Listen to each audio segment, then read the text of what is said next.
how does the impact evaluation literature appreciates the notion of emergent effects of simultaneous interventions?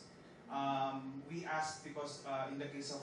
particular programs such as the bottom-up budgeting and even the Kalahari Seeds, you have differential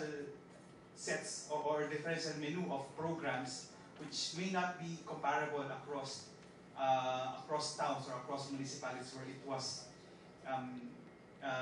being conducted. And also, for instance, we might miss some impact that might have been attributed to a program when mixed with another program, such as the minimum wage, for instance. It might be the case that it is not effective because there is no program for say, spurring industrial development or such a thing like that. So that's the first question. The second question is if there's already available, advances on this or the thinking on marginal impact, which matters not just on comparing across different programs with different impacts, for instance,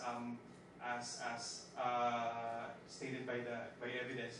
but also on the scaling up, because when you scale up a particular program, it might be that the impact on the next wave might not be as expected because of the